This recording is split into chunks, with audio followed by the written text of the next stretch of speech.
plus jeune aussi. Parce que quand on vieillit, on rajeunit aussi, heureusement. Et ça nous permet d'être en pleine forme pour faire cette session. On est évidemment reconnaissant que vous ayez répondu à l'appel. On a dû en refuser même, tellement il y avait de personnes inscrites. Voilà, c'est comme ça. Tant mieux. À la gloire de Dieu, tant mieux.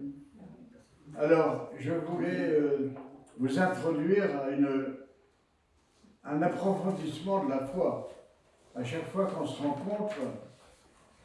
rencontre dans les sessions, eh bien, c'est pour creuser notre foi et notre connaissance de la foi.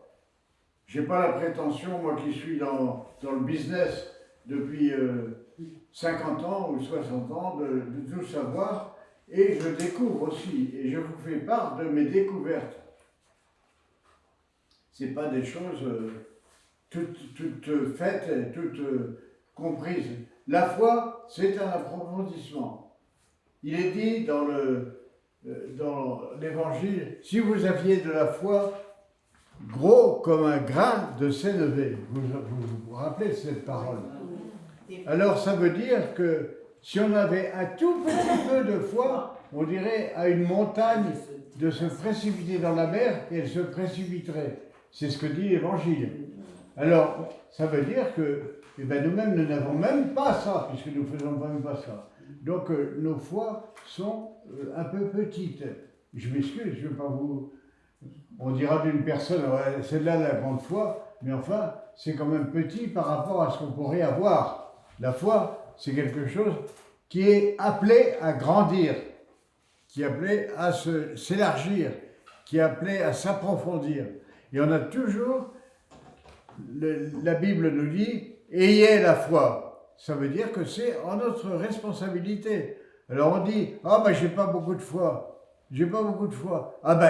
Et plus de foi, et plus de foi, parce que c'est en notre pouvoir aussi d'augmenter notre degré de foi. On ne dit pas, c'est comme ça, moi j'ai pas beaucoup de la foi, ou moi j'ai un peu de foi, ou moi j'ai vraiment la foi. On ne peut pas dire ça parce que c'est toujours plus. On doit avoir toujours plus et approfondir notre approche de la foi. Elle est toujours appelée à se développer, à s'accroître. Elle est appelée à s'accroître. Ça, c'est la première chose qu'on peut dire. Nous avons une foi, mais elle est appelée à grandir. Car elle est petite, elle n'est même pas comme un grain de sénévé. Alors, le grain de sénévé, je ne sais pas ce que c'est, mais enfin, c'est un grain de moutarde. C'est-à-dire, c'est minuscule. Donc, si le Seigneur nous a pris cette image, c'est parce que c'était la vérité. Les paroles de la Bible sont les paroles vraies. C'est pas inventé comme ça, c'est pas un type qui a inventé ça un jour par hasard. Non, c'est vraiment... Les paroles de l'Écriture sont vraies. Et donc, on doit bien se fonder sur elles pour comprendre quelle est notre foi, comment elle est, ce qu'elle doit être, etc. La deuxième chose que je voulais dire, en commençant, c'est que j'ai été confronté dernièrement à des personnes qui étaient dans un groupe, etc., peu importe, mais il n'y avait pas dans leur groupe, c'était catholique du reste, que des références à des prières particulières. Soin du monde. Par quelle force? Par la force de la vie que Dieu donne. Et ça tourne et ça donne. Sans cesse. Les vies humaines, elles vivent de quoi? De quoi je vis, moi, essentiellement? Je vis de potassium, de calcium, de magnésium. Oui, mais au fond, qu'est-ce qui réunit pour en faire un organisme vivant? La vie de Dieu. Qu'est-ce qui fait que je suis en vie? C'est la vie. C'est cette force inouïe qui émane du Créateur et qui se répand par toute la terre. Quand on a des problèmes avec la vie, on a des problèmes avec la vie aujourd'hui, puisqu'il y a des tremblements de terre, il y a des incendies, il y a des trucs. Eh bien, c'est parce que on a déplacé de 1 ou 2 degrés par les activités humaines, eh bien, le climat du monde, du climat de l'univers. On a déplacé un petit peu un élément de la vie, et voilà que ça fait une catastrophe. Donc ça veut dire que la vie, eh bien, elle est grandiose. Elle fait les choses, mais minutieusement. Elle fait les choses avec perfection. Elle fait des humains parfaits. Nous sommes, nous, avec nos handicaps, nous sommes des humains parfaits. Hein? Chacun est un humain parfait. Il a été voulu parfaitement par Dieu parce que c'est Dieu qui l'a fait et qui lui a donné la vie. Et donc notre vie, elle est surtout bonne. Après qu'on dise qu'elle a ceci de mauvais, etc. Mais elle est avant tout bonne parce que tu es en vie. Bon. Et que la vie est plus forte que la mort. Et que tu as surmonté, enfin, même vous prenez chacune de vos vies, mais vous avez surmonté 50 fois la mort. Je dis 50 fois.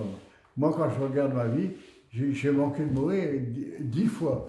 Et j'ai été préservé parce qu'il y avait un ange autour de moi qui me préservait, et c'était l'ange de la vie. C'était l'ange qui, par l'intermédiaire de Dieu, messager de la vie, me donnait la vie et préservait la vie. Alors vous dites, oui, il y a des morts. Oui, mais elles sont peut-être acceptées par Dieu pour donner la vie plénière. Le Dieu, notre Dieu, il est le Dieu de la vie, tout simplement. Alors, nous examinons nos vies, parce que ça ne sert à rien de dire des choses comme ça sur la vie, si on n'examine pas, eh bien, quelle est notre vie? Alors, il y a la vie des tracas quotidiens, la vie de détente et de loisirs, puis la vie de travail. Je ne sais pas laquelle vous préférez, moi. Il y a la vie financière. Il y a la vie physique et la vie spirituelle. Il y a la vie du travail, oui, il y a la vie des rendez-vous importants. Et il y a la vie heureuse et il y a la vie pénible aussi. Il y a des moments de bonheur et puis il y a des moments de malheur. Or, le Seigneur étant le Dieu de la vie, nous demande de n'avoir qu'une vie. Pas une seule. Et cette vie, il nous est dit qu'elle est surabondante. On ne nous dit pas qu'elle est abondante, on nous dit qu'elle est encore plus qu'abondante.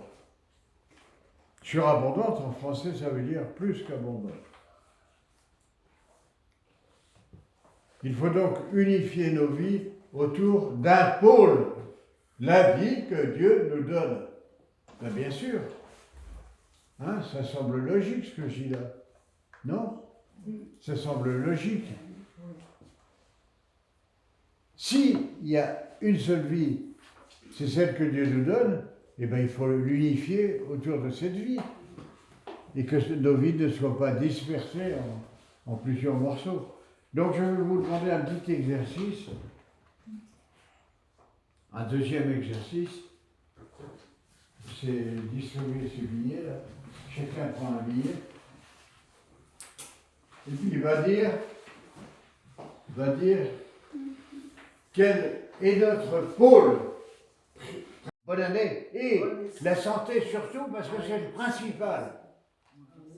Tous vous disent ça. Et les chrétiens disent la même chose. Et puis, hein, la santé, c'est le principal. Est-ce que la santé, c'est le principal? Je dis maintenant, bonne et cette année, je dis maintenant.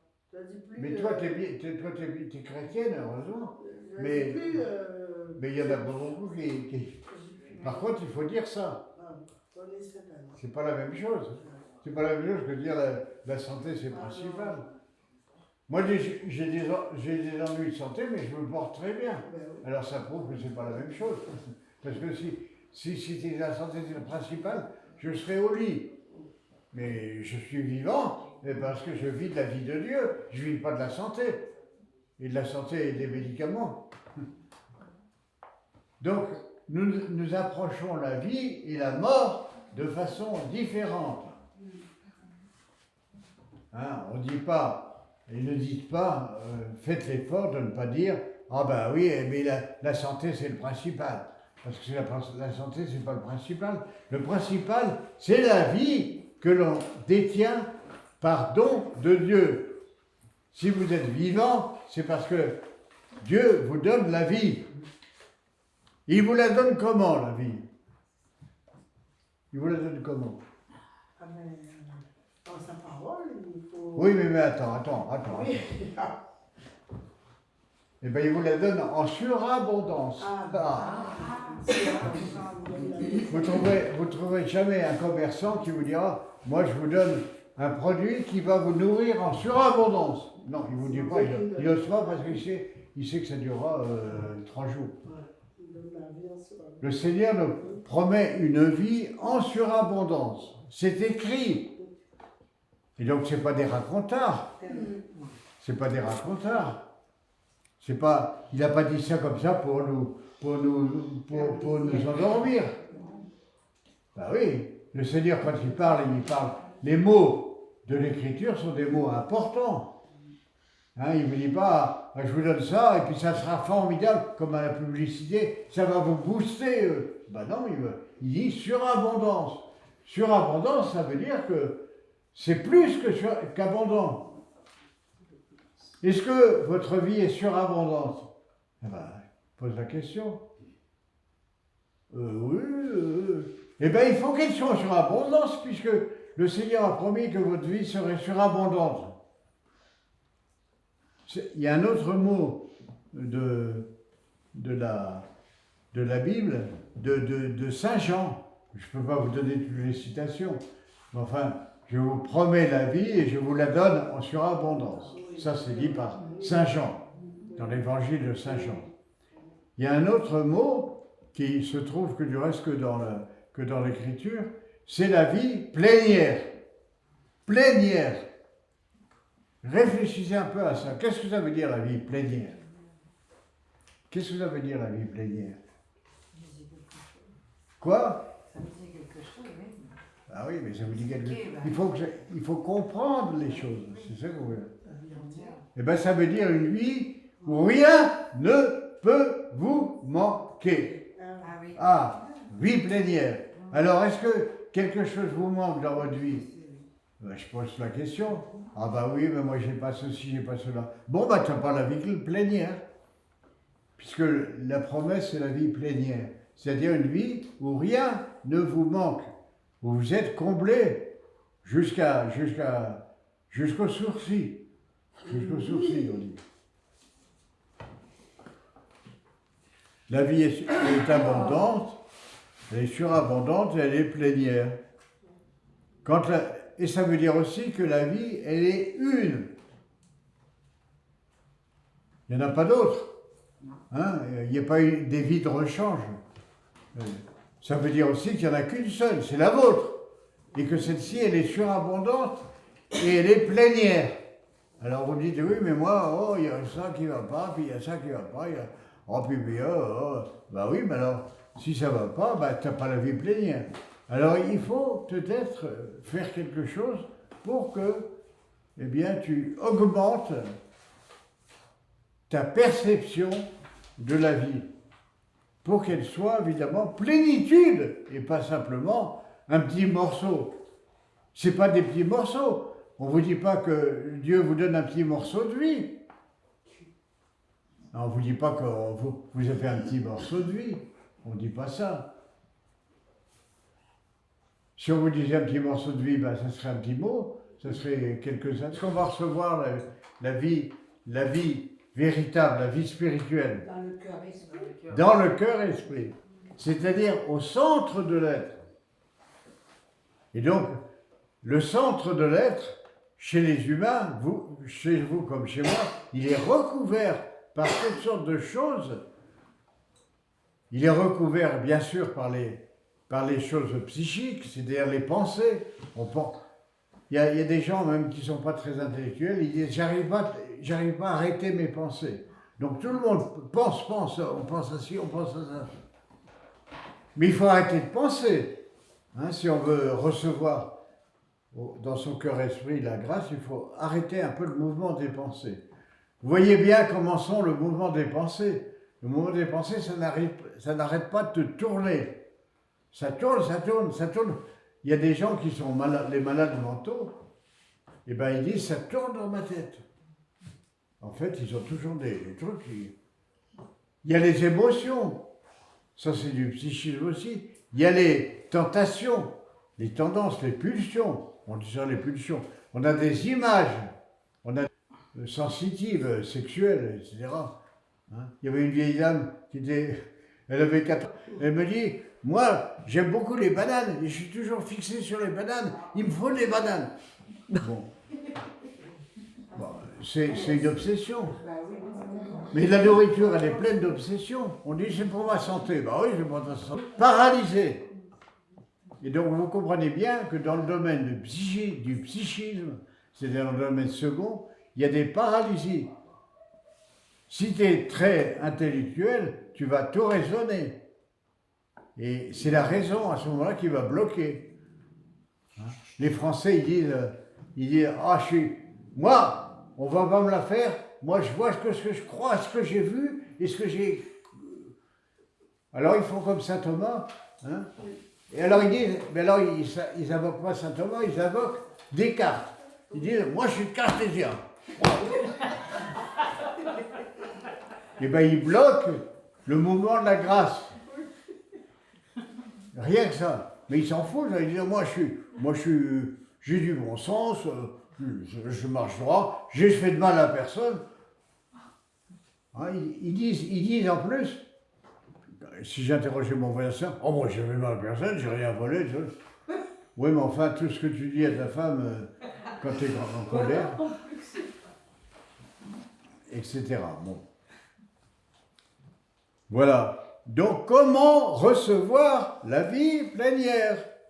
C'est notre problème. La recevoir par-delà notre psychisme. Et les pensées psychiques, les émotions psychiques, les images, eh bien, ces obsessions. Ces obsessions, c'est trop. Ça se vérifie aussi dans la nourriture. J'ai vu que vous étiez de bonne constitution parce que vous avez pris ce qu'on vous offre. Mais il y a plein de personnes qui disent ah, ça va pas, parce que ça va pas, parce que ça va pas, ça va pas. En fait, on finit par être ligoté par des paralysies. Parce que le malin est là pour nous paralyser, pour empêcher la vie de sortir de nous et de s'exprimer à travers nous. Donc il est normal que partout, eh bien, on constate qu'il y a ceci, il y a cela, que ça cloche. Mais par contre, ça n'est jamais les barrières du diable, puisqu'il faut parler ainsi, ne sont jamais infranchissables. Jamais infranchissables, parce que nous sommes sauvés par Jésus. Et donc, par la puissance de Jésus, eh bien, on peut abattre ces barrières qui nous empêchent d'accéder à la vie de notre cœur-esprit. C'est compréhensible. Quant à la vie corporelle, eh bien, évidemment, elle se rappelle à nous, mais avec toutes sortes aussi de beauté, quand on est plein de vie. Moi, je me disais, je suis vieux, comme vous le voyez. Et bien, je disais l'autre jour à un monsieur, alors il m'a dit, oh, vous êtes... la souffrance est vie.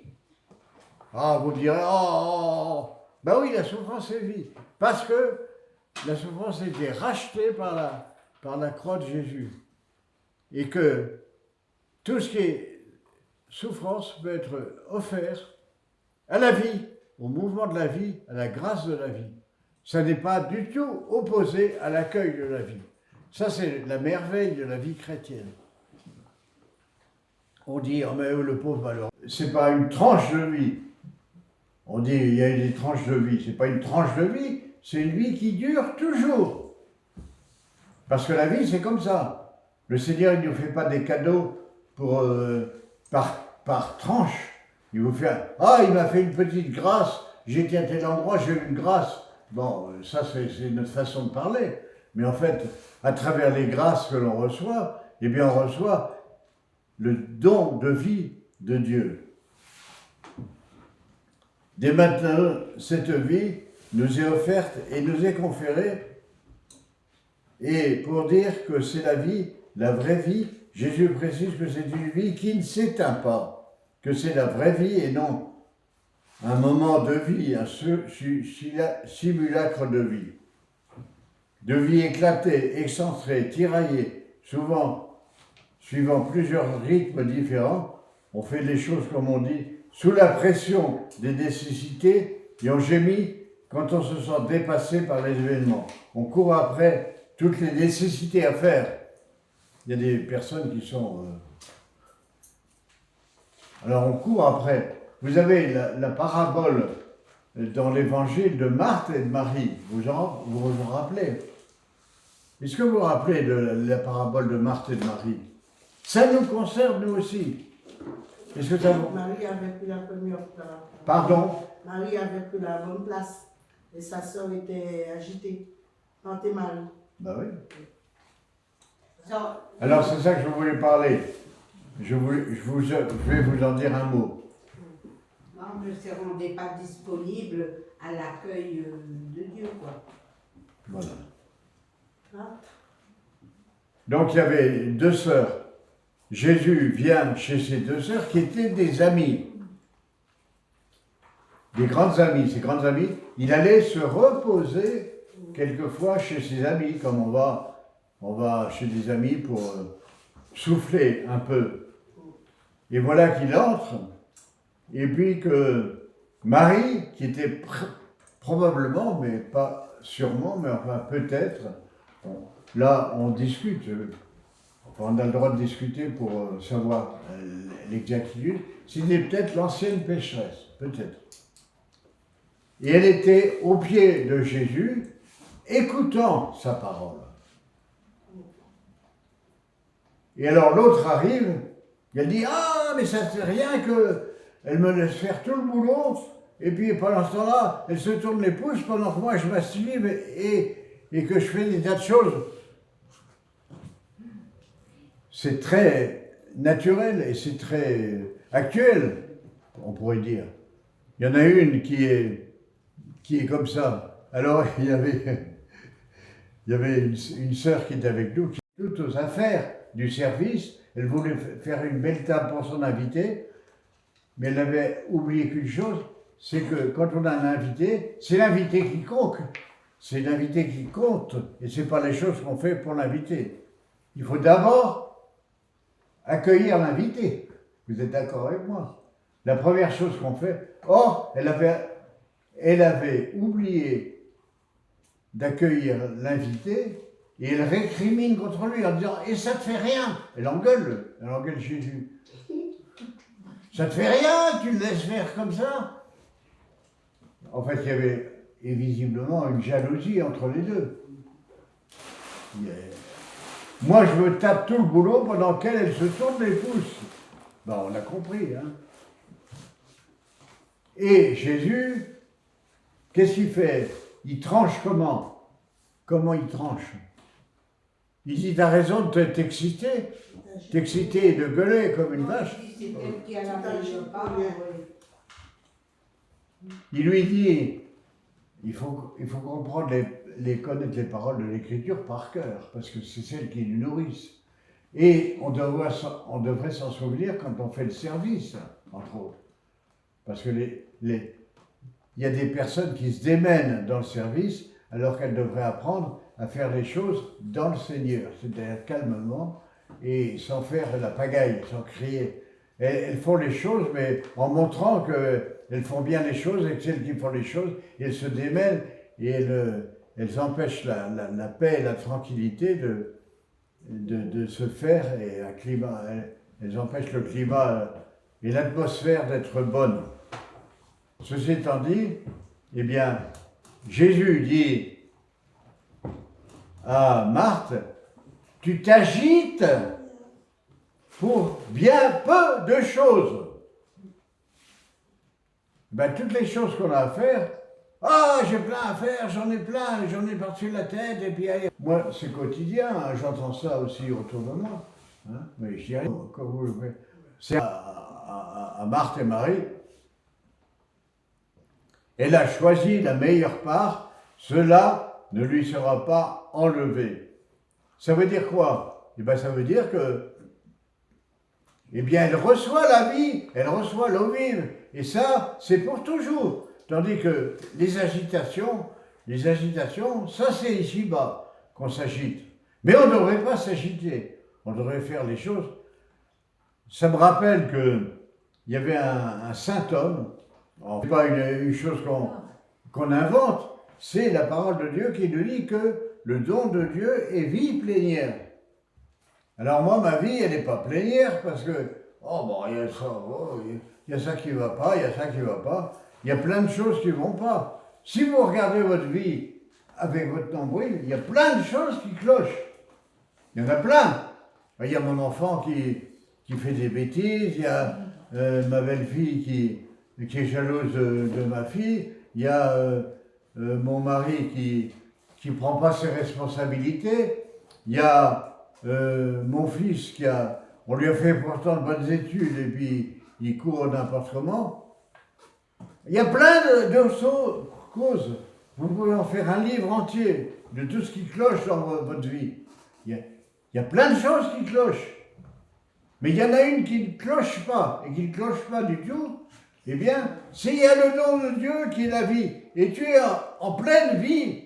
Et tu dois boire de plus en plus à la source. Pour être de plus en plus obéissant à la grâce. Plus en plus réceptif à la grâce. Et pour devenir enfant de Dieu. Alors, enfant de Dieu, c'est pas n'importe quoi. C'est le baptême qui nous fait enfant de Dieu. Mais enfant de Dieu, c'est nous rendre totalement libres. Pas la liberté de faire n'importe quoi, la liberté du cœur, qui, dans la réceptivité, libre d'être pleinement ouvert à la grâce de Dieu. Libre! Tu es libre, parce que si tu ne veux pas le faire aussi, ben, il n'y a rien qui se produit. Mais si tu le fais, il y a toutes les promesses de Dieu pour toi. Tu es libre. Mais la liberté, c'est aussi, eh bien, cette liberté d'entrer dans cette surabondance du don par lequel le Dieu insuffle en toi la vie plénière et par laquelle, eh bien, comme tu peux, tu y réponds. Car, mais tu y réponds et tu veux y répondre. C'est pas toi qui prends les devants, comme la dame, elle prenait les devants ensuite du Seigneur. On se laisse, comme Vincent de Paul, on se laisse guider. Et s'il n'y a pas d'avertissement, s'il n'y a pas de feu vert, est-ce que je dois faire ceci? Est-ce que je dois faire cela? Qu'est-ce que vous faites quand vous me posez des questions pour savoir ce que vous devez faire? Qu'est-ce qu'on fait? Est-ce que je vais faire ceci? Je suis ennuyé parce que je ne sais pas quoi décider. Comment vous faites? Il faut discerner, se mettre. Comment vous faites? On demande de l'aide du Seigneur. Comment? On demande de l'aide du Seigneur de nous donner le discernement. Bah, évidemment. Et après, on essaye de percevoir quelle est la voie que le Seigneur nous indique. Si on ne fait pas ça, eh bien on fait n'importe quoi. Et ça s'embrouille. Après ça s'embrouille, ça se noue. Alors on dit, mais pourquoi c'est tout noué? Pourquoi? J'ai un nœud. Eh bien tu as un nœud parce que tu as agi sans discernement. Alors bon, il y a beaucoup d'exemples hein, comme ça. Il y a une personne que je connais, je dois changer de département. Du reste, c'est une antillaise aussi. Une bonne amie à moi. Alors elle hésite, elle est partie dans le Midi, puis elle s'aperçoit que le Midi, c'est pas simplement le soleil, c'est aussi l'ambiance. Bon. C'est ça la parole, c'est pas dire des paroles en l'air. La parole de Dieu est efficace, elle produit ce qu'elle dit. Et elle le produit dans tous les temps, et jusqu'à la fin des temps. Et c'est pour ça qu'on a la parole. C'est pas pour avoir des histoires et puis dire ah bah c'est une belle histoire, ça évoque des trucs, ah bah oui. Non, c'est la même chose qui se passe pour nous aujourd'hui. Cette femme vivait une exclusion, elle vivait un rejet. Elle ne vivait pas simplement parce que quelqu'un a dit elle était pécheresse, alors le Seigneur lui a pardonné ses péchés. Alors, d'accord, mais enfin, c'était une personne réprouvée. Vous voyez ce que vous voulez, comprendre ce que dit réprouvé. Mais nous-mêmes, nous avons aussi des blessures de ce que nous avons été mis de côté, ne serait-ce que par un conjoint. Je m'imagine que ça peut être quand un conjoint vous quitte. Ça doit être terrible. On doit avoir un sentiment. Or, elle a été 5 fois mariée. Ça veut dire que 5 fois, elle a été mise sur la touche. Donc c'était une personne réprouvée, une personne qui était samaritaine, et donc qui était d'une origine ethnique, on pourrait dire ethnique, qui n'était pas considérée par les Juifs. Et c'est pour ça que dans le texte, il est dit plusieurs fois, mais pourquoi as-tu parlé à cette femme? En plus, c'était une femme. Je n'ai pas besoin de vous faire de dessin, mais enfin, les femmes, c'est toujours un peu en dessous des hommes. Je ne sais pas pourquoi, du reste, parce qu'il n'y a pas de raison. C'est la raison du plus fort. Mais enfin, ça a été toujours comme ça depuis les origines. Hein? On a considéré que la femme a été un peu inférieure, je ne sais pas pourquoi. Et le Christ n'entre pas dans ces considérations-là. C'est des considérations d'homme, ça. Mais ce n'est pas des considérations du Seigneur. Le Sauveur annonce sa résurrection à une femme, et qui était encore plus pécheresse. Une ancienne pécheresse, c'est-à-dire une ancienne prostituée. Bon.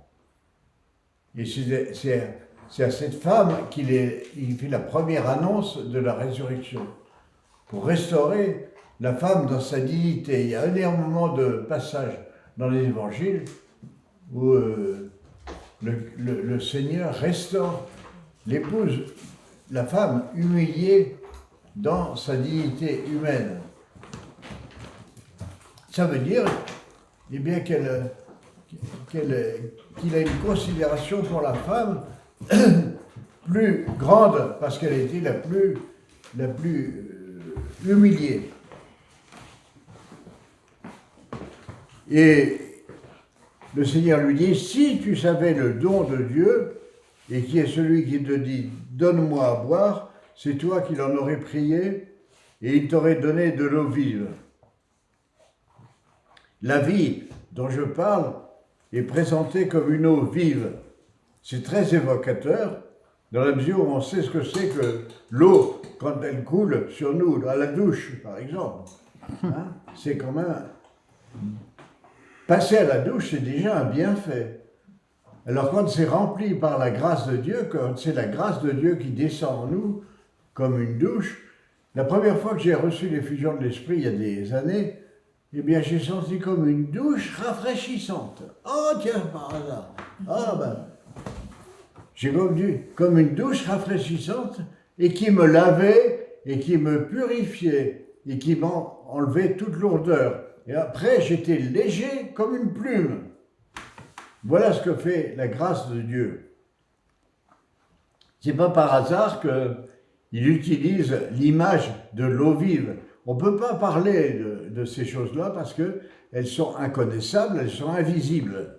Et c'est ça la difficulté de la vie spirituelle. Et c'est pour ça qu'on se trompe souvent dans la vie spirituelle, parce qu'on va chercher autre chose. On va chercher, je ne sais pas quoi, moi, des rassurances ici ou là, des trucs... par exemple, on va chercher de la bonne nourriture, ou alors on va boire un bon coup. Alors là, ça révigore. Hein, quand on a bu un bon coup, on sent un peu, on sent ragaillardi. Hein, on fait l'expérience. Du coup, un gars qui vient dit, à chaque fois que je bois un coup, je suis ragaillardi, donc je vais continuer. Hein. Mais par contre, il se trompe. D'abord, c'est pas de l'eau, c'est du vin. Hein. Par contre, l'eau vive, elle est tellement réelle, elle est tellement concrète, tu ne mettras pas en pratique, puis tu n'as pas compris. Il faut comprendre. C'est tu l'entends, après tu la comprends, c'est un deuxième stade. Le stade de la compréhension, c'est le stade de l'approfondissement de la parole. C'était le retentissement de la parole. Je pourrais vous faire des enseignements là-dessus. Hein, ça s'appelle la lectio divina, c'était l'activité des moines.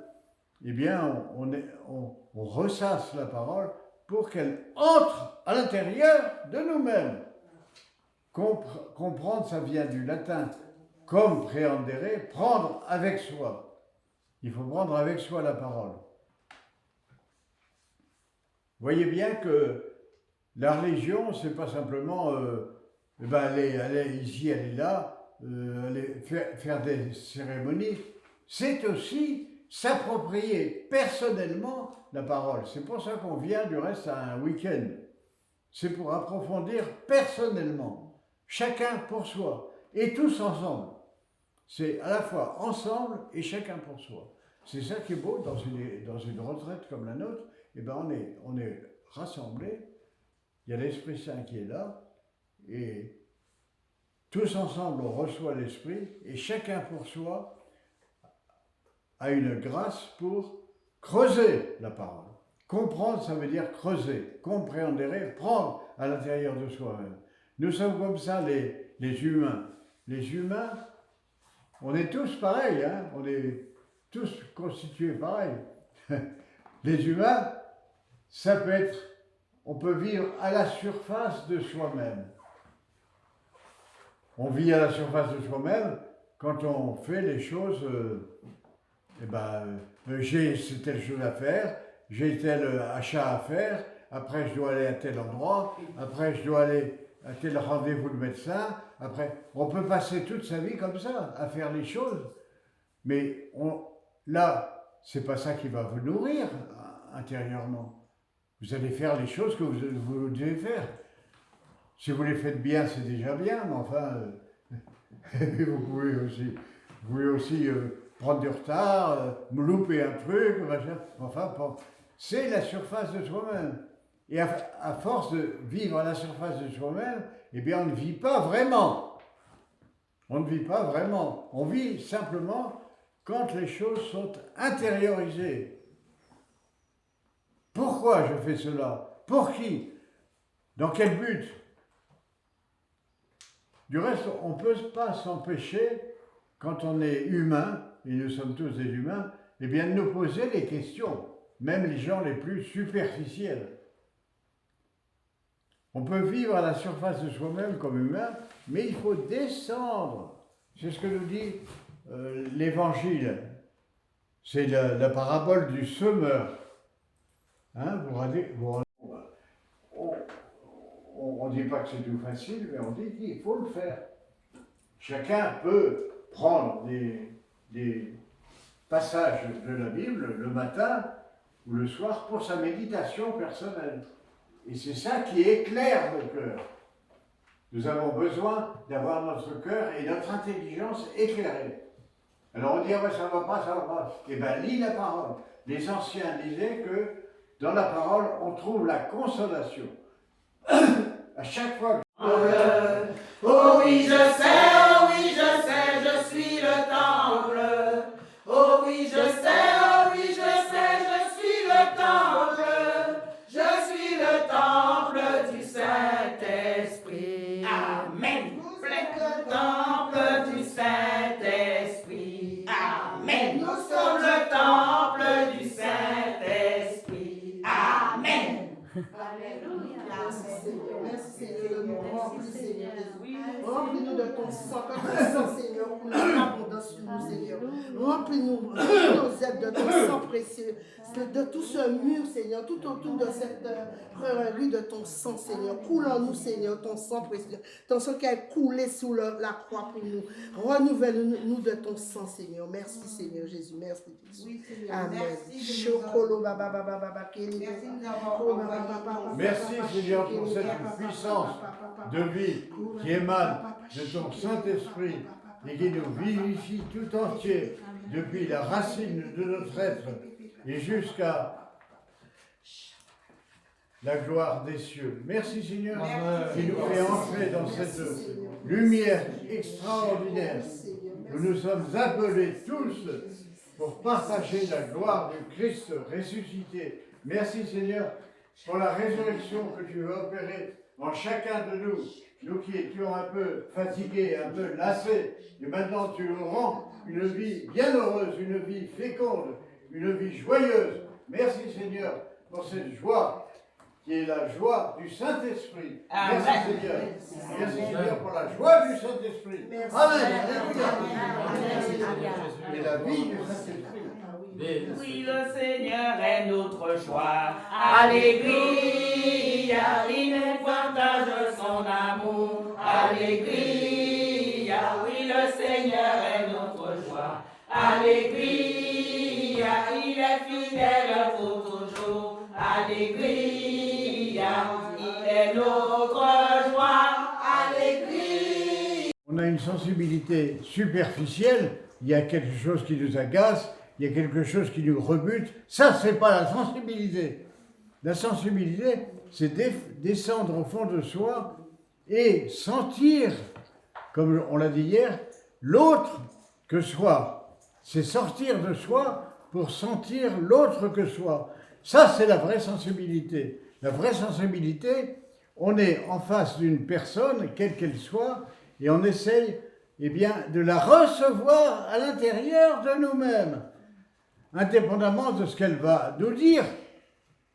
Indépendamment de ce qu'elle va nous dire, nous sommes en face de quelque personne que ce soit, et tu l'accueilles au nom du Seigneur Jésus. Ton frère, ta sœur est une bénédiction pour toi. Mais elle sera une bénédiction dans la mesure où tu l'accueilles. Et donc tu dois l'accueillir dans ta sensibilité.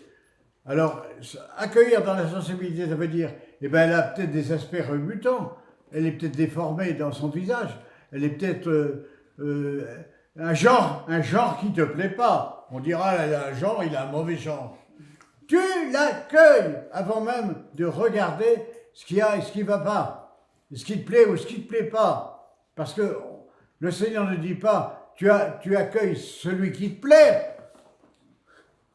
Le Seigneur ne dit pas dans l'Évangile, tu accueilles celui qui te plaît. Tu accueilles toute personne comme une bénédiction de Dieu. Alors, c'est l'accueil. L'accueil par la sensibilité. Te rendre sensible à l'autre, à l'altérité de l'autre, indépendamment de ce qu'il est, indépendamment de ce qu'il sait faire, indépendamment de ce qu'il dit. Un a priori d'accueil inconditionnel. Et je voulais dire un cas concret, peut-être vous avez un exemple. Supposition que vous ayez, ce qui nous est arrivé récemment, la semaine dernière, on accueille une personne qui est un peu handicapée, du reste, etc. Alors, moi, je vais vous demander, qu'est-ce qu'on fait à ce moment-là? Et puis, alors, elle a son ordinateur qui est cassé. Bon, on fait des tas de démarches, plusieurs démarches, pour voir ce qui... Et puis, finalement, elle a cassé son ordinateur parce qu'elle est intervenue dessus et elle a fait des mauvaises interventions. On va à Soissons lui faire réparer l'ordinateur. Après, on lui fait acheter un nouvel ordinateur. Après, elle décide d'aller au restaurant. On l'emmène au restaurant. On lui paye le restaurant. Et puis après, elle s'en va. Elle a passé 8 jours. Et puis, elle ne nous rémunère pas, du reste, elle ne donne rien pour... mais peu importe, hein, c'est un acte gratuit, bon. Et puis après, elle dit du mal de nous. Elle dit, et alors, parce qu'elle n'est pas catholique, elle est évangélique ou je ne sais pas quoi. Elle dit, l'important, eh bien, c'est de nous tenir dans l'accueil de la personne et de ne pas fermer notre porte.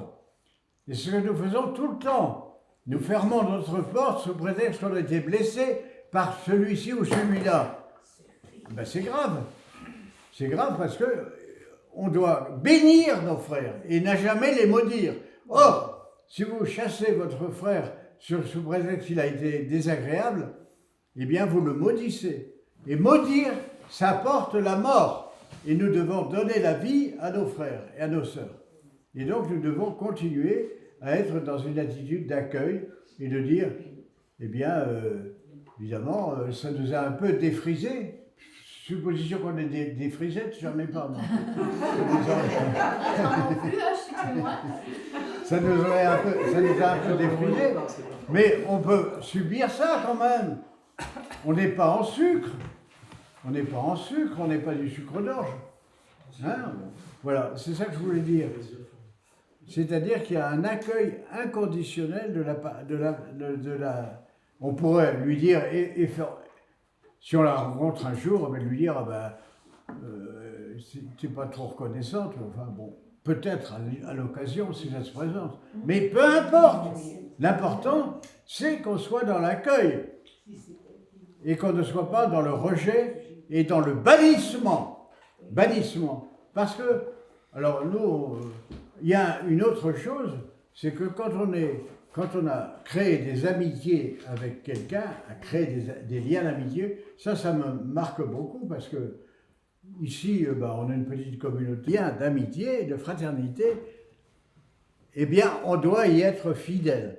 Pourquoi? Eh bien, parce que nos alliances doivent être conformes à l'alliance de Dieu. Dieu a fait alliance avec nous dans l'Écriture. Il a fait alliance avec nous, de sorte que, eh bien, il est fidèle. On dit de Dieu, il est fidèle. Dès lors que le Christ, le Seigneur, a fait alliance avec son peuple, cette alliance était indéfectible. Indéfectible, ça veut dire qu'on ne pouvait pas dénouer le lien, les liens de... Et nos amitiés, nos relations fraternelles, eh bien, doivent être fidèles. Aujourd'hui, on zappe les amitiés, on zappe les relations. C'est monstrueux, c'est inhumain. Supposition qu'une personne, moi je vous dis une personne qui avait été avec nous pendant une dizaine d'années, avec des sessions, etc., eh bien, un jour, disparu, plus de nouvelles, plus aucune nouvelle, rien. On ne sait plus ce qu'elle est, on ne sait plus où elle est. Elle a dit, alors, il y a quelqu'un qui l'a rencontré, il a dit, je suis trop occupé. Comme si on était trop occupé pour mettre un mail et faire un mail en 3 minutes ou 4 minutes pour dire, eh bien, je suis empêché par tel ou tel. Mais je pense bien à vous et je reste uni à vous. Voilà, fidélité. Mais on dit, non, maintenant j'ai autre chose à faire, et puis je passe à autre chose. Je vais ailleurs. On grappille. On est malade actuellement, malade. On est malade d'individualisme. Or, nous ne sommes pas des individus, nous sommes des personnes en relation. Mettez-vous ça bien dans le crâne. Nous ne sommes pas des individus, nous sommes des personnes en relation. Et nous entretenons les uns avec l'autre des relations et qui sont conformes à l'alliance de Dieu que Dieu a pris avec son peuple, dans des alliances de fidélité. Fidélité, c'est un mot qui a à voir avec foi. Fidélité, c'est le même mot que foi. La foi, c'est la fidélité. Et si vous voulez de la foi, et c'est la bonne santé du cœur. Je ne sais pas comment sont ces personnes, mais quand elles ont rompu, les personnes qui ont rompu, elles ne doivent pas être très, très à l'aise quand même à l'intérieur d'elles-mêmes, ou alors elles ne sont pas descendues dans le cœur. Quand on descend dans son cœur, eh bien on sent que, eh bien on est lié à tel ou tel, on est lié aussi aux personnes qui nous ont quittés, qui sont dans le ciel, on est lié aux saints, on est lié au Seigneur, on est lié à nos frères. Je précise, il est dit dans l'Écriture, celui qui dit qu'il aime Dieu et qu'il n'aime pas son frère, celui-là est un menteur. Eh bien, il y a des personnes qui croient, qui disent, moi j'aime le Seigneur, mais alors mes frères, je m'en fous comme de l'an 40. Croyez-vous qu'il soit dans la vérité? Non. Si tu as quelque chose contre ton frère, laisse-la ton offrande sur l'autel et va d'abord rencontrer ton frère et de parler avec lui en loyauté. Ça ne sert à rien tes offrandes si tu n'es pas capable eh bien, d'avoir une alliance de fidélité avec ton frère, avec ta sœur.